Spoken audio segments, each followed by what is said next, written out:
జూబ్లీహిల్స్ ఉప ఎన్నికని పార్టీలు సవాల్గా తీసుకుంటున్నాయి. మాగంటి గోపీనాథ్ మరణంతో పార్టీలు ఆ సీటుపై కన్నేశాయి. బీఆర్ఎస్ సిట్టింగ్ సీటుపై పక్కా వ్యూహంతో ఉంది కాంగ్రెస్ పార్టీ. కంటోన్మెంట్ ని గెలిపించుకున్న ధీమాతో జూబ్లీహిల్స్ సీటు పైన గురిపెట్టింది. గ్రేటర్ లో పట్టు నిలబెట్టుకునేందుకు కారు పార్టీ కసరత్తు చేస్తోంది. క్షేత్రస్థాయి పల్స్ తెలుసుకునేందుకు ఫ్లాష్ సర్వేలు చేస్తున్నాయి కాంగ్రెస్, బీఆర్ఎస్. సర్వేల ఆధారంగా గెలుపు గుర్రాల్ని బరిలోకి దింపే ప్రయత్నంలో ఉన్నాయి ప్రధాన పార్టీలు.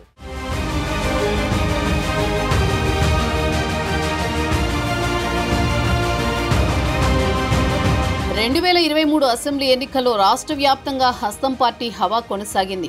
రాష్ట్రంలో అధికారంలోకి వచ్చిన కాంగ్రెస్ పార్టీకి హైదరాబాద్ నగరం కలిసి రాలేదు. తెలంగాణ రాష్ట్ర రాజధాని నగరంలో పార్టీకి ఒక్క స్థానం కూడా దక్కలేదు. అధికారంలోకి వచ్చిన కొద్ది రోజుల్లోనే రోడ్డు ప్రమాదంలో కంటోన్మెంట్ ఎమ్మెల్యే లాస్యనందిత మరణంతో జరిగిన ఉప ఎన్నికల్లో ఆ స్థానాన్ని అనూహ్యంగా హస్తం చేజిక్కించుకుంది. తాజాగా జూబ్లీహిల్స్ ఉప ఎన్నిక ఖాయం కావడంతో గ్రేటర్ సిటీలో మరో నియోజకవర్గాన్ని చేజిక్కించుకోవాలని కాంగ్రెస్ పార్టీ వ్యూహరచన చేస్తోంది. జూబ్లీహిల్స్ నియోజకవర్గంలో మైనారిటీకి ఓటు బ్యాంక్ అధికంగా ఉండడంతో గెలుపుపై మజ్లిస్ పార్టీ తీవ్ర ప్రభావం చూపే అవకాశం ఉందంటున్నారు. వాస్తవంగా నియోజకవర్గంలో 3వ వంతు ముస్లిం ఓటర్లున్నారు. మజ్లిస్ పార్టీ 3 పర్యాయాలుగా జూబ్లీహిల్స్ లో పాగా వేసేందుకు తీవ్రంగా ప్రయత్నాలు చేస్తూనే వస్తోంది. ఈసారి కూడా ఎంఐఎం బరిలోకి దిగితే కాంగ్రెస్ గట్టెక్కడం కష్టమనే చర్చ మొదలైంది.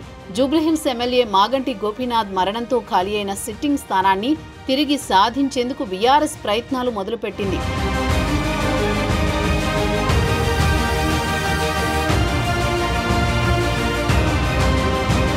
గత అసెంబ్లీ ఎన్నికల్లో ఓటమితో అధికారం కోల్పోయిన బీఆర్ఎస్ పార్లమెంట్ ఎన్నికల్లోనూ ఘోరంగా దెబ్బతింది. గ్రేటర్ పరిధిలో సత్తా చాటినా అధికార పీఠానికి దూరమైంది. పార్లమెంట్ ఎన్నికల్లో ఒక్కటంటే ఒక్క సీటు కూడా గెలవలేకపోయింది. కంటోన్మెంట్ ఉప ఎన్నికల్లోనూ ఓటమి మూటగట్టుకుంది.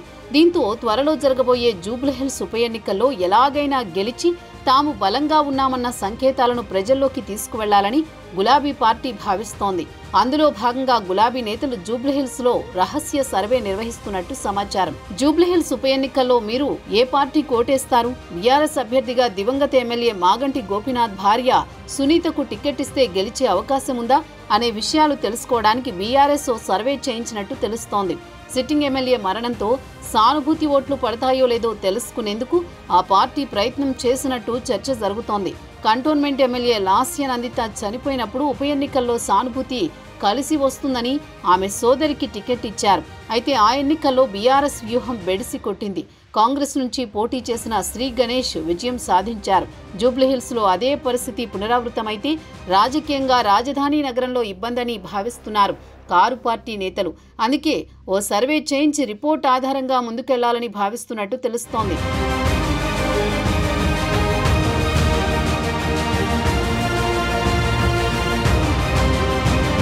గులాబీ పార్టీ ఒకవైపు సర్వే చేయిస్తూ ఓటరు నాడి తెలుసుకునేందుకు ప్రయత్నిస్తోంది.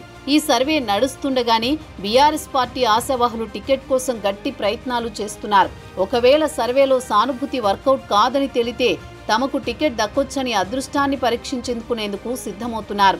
వీరిలో మాజీ ఎమ్మెల్యే విష్ణువర్ధన్ రెడ్డి ఒకరు. దివంగత పీజీఆర్ కొడుకైన విష్ణువర్ధన్ రెడ్డి గత ఎన్నికల్లో కాంగ్రెస్ టికెట్ దక్కకపోవడంతో బీఆర్ఎస్ లో చేరారు. అంతకుముందు అదే నియోజకవర్గం నుంచి ఆయన ఎమ్మెల్యేగా ప్రాతినిధ్యం వహించారు. మాగంటి మరణంతో ఉప ఎన్నికల్లో పోటీకి తాను ఆసక్తిగా ఉన్నట్టు పార్టీ వర్కింగ్ ప్రెసిడెంట్ కేటీఆర్ దృష్టికి తీసుకువెళ్లారు. అలాగే గత ఎన్నికల్లో టికెట్ కోసం యత్నించి విఫలమైన రావుల శ్రీధర్ రెడ్డి కూడా ఈసారైనా తనకు ఛాన్స్ ఇవ్వాలని కోరుతున్నట్టు సమాచారం. జూబ్లీహిల్స్ ఉప ఎన్నికల్లో టికెట్ కోసం ఆయా పార్టీలో తీవ్ర పోటీ నెలకొంది. అధికార కాంగ్రెస్ పార్టీలో కొందరు నేతలు అప్పుడే తీవ్ర ప్రయత్నాలు మొదలుపెట్టారు. గత ఎన్నికల్లో కాంగ్రెస్ అభ్యర్థిగా పోటీ చేసి పరాజయం పాలైన అజహరుద్దీన్ మళ్లీ టికెట్ ఆశిస్తున్నారు. తాను మళ్లీ పోటీ చేస్తానని ఆయన ప్రకటించడంతో టీపీసీసీ చీఫ్ ఖండించారు. అయితే జూబ్లీహిల్స్ బై ఎలక్షన్లో గెలిస్తే మైనారిటీ కోటా కింద మంత్రి పదవి ఖాయమని సీఎం సన్నిహితుడు ఫయీం ఖురేషీ తీవ్రంగా ప్రయత్నిస్తున్నారట. మరోవైపు జూబ్లీహిల్స్ లో పేరొందిన చిన్న శ్రీశైలం యాదవ్ కుమారుడు నవీన్ యాదవ్ ఈసారి కాంగ్రెస్ నుంచి బరిలో దివేందుకు తీవ్రంగా ప్రయత్నిస్తున్నారు.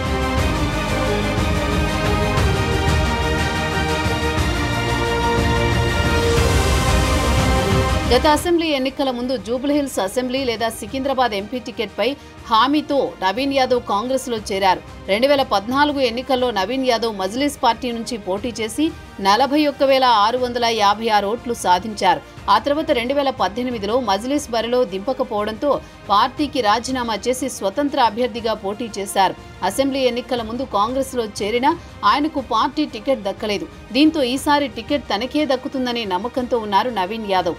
మరోవైపు చిన్న శ్రీశైలం యాదవ్ మేనకోడలు బొంతు శ్రీదేవి చర్లపల్లి కార్పొరేటర్గా కొనసాగుతున్నారు. ఆమె భర్త నగర మాజీ మేయర్ బొంతు రామ్మోహన్ జూబ్లీహిల్స్ టికెట్ కోసం గట్టి ప్రయత్నాలు చేస్తున్నట్టు గాంధీ భవన్ వర్గాలు చర్చించుకుంటున్నాయి. కాంగ్రెస్ అధికారంలోకి వచ్చాక లోక్సభ ఎన్నికల్లో కాంగ్రెస్ బీజేపీ ముఖాముఖి పోరాటంలో జూబ్లీహిల్స్లో ఓటు బ్యాంకు పెరగడంతో కాంగ్రెస్ ఈ సీటుపై ఆశలు పెట్టుకుంది.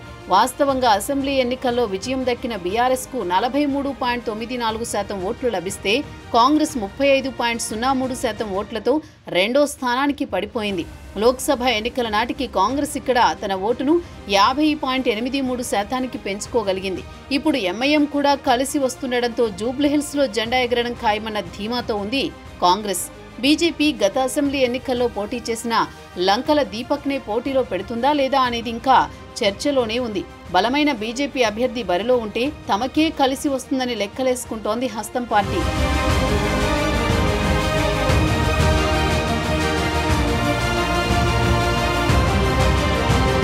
ఇదిలా ఉంటే జూబ్లీహిల్స్లో కమ్మ సామాజిక వర్గానికి 25,000 పైచిలుకు ఓట్లు ఉండడంతో బీఆర్ఎస్ మాజీ మంత్రి పువ్వాడ అజయ్ని పోటీకి దించుతుందనే ప్రచారం కూడా సాగుతోంది. ఆయన కాకుంటే మరో ఆప్షన్ ని కూడా కారు పార్టీ పరిశీలిస్తోంది. గత జీహెచ్ఎంసీ ఎన్నికల్లో జూబ్లీహిల్స్ నియోజకవర్గ పరిధిలో 3 డివిజన్ల బాధ్యతలు చూసిన మిర్యాలగూడ మాజీ ఎమ్మెల్యే నల్లమోతు భాస్కర్రావు పేరు కూడా పరిశీలనలో ఉన్నట్టు చెబుతున్నారు. ఆయనకైతే జూబ్లీహిల్స్ పై పూర్తి అవగాహన ఉన్నట్టు చర్చ జరుగుతోంది. అయితే వీరిద్దరూ స్థానికేతరులనే మైనస్ పాయింట్ కూడా ఉంది. వారిని తెరపైకి తెస్తే స్థానిక నేతలు రెబల్స్గా మారే ప్రమాదం ఉందని గుసగుసలు వినిపిస్తున్నాయి. ఇదే జరిగితే మొదటికే మోసం వస్తుందనే ఆలోచనతో ఉన్నారట పార్టీ పెద్దలు.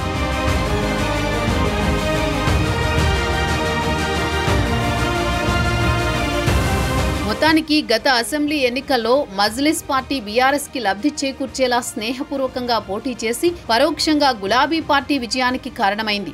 మైనారిటీ ఓట్లు చీలడంతో నష్టం జరిగి ట్రయాంగిల్ ఫైట్లో కాంగ్రెస్ ఓడిపోయింది. ప్రస్తుతం రాజకీయ పరిస్థితులు మారిపోయాయి. అసెంబ్లీ ఎన్నికల్లో గెలిచి కాంగ్రెస్ అధికారంలోకి రావడం, గత ఎన్నికల ముందు బీఆర్ఎస్ కు మిత్రపక్షంగా ఉన్న మజ్లిస్ ఈసారి కాంగ్రెస్ తో దోస్తీ చేస్తుండడం బీఆర్ఎస్ పార్టీకి మింగుడు పడని అంశంగా మారింది. దీంతో సానుభూతి వర్కౌట్ అవుతుందా లేక మజ్లిస్ మద్దతుతో పడే ఓట్లు ప్రభావం చూపిస్తాయా అన్నది తేల్చుకోవడానికి కూడా పార్టీ సర్వే చేయిస్తున్నట్లు సమాచారం. సర్వేలో వచ్చే ఫలితాల ఆధారంగానే బీఆర్ఎస్ కు తన అభ్యర్థిని ఖరారు చేసే అవకాశం ఉందని ఆ పార్టీలో చర్చ జరుగుతోంది.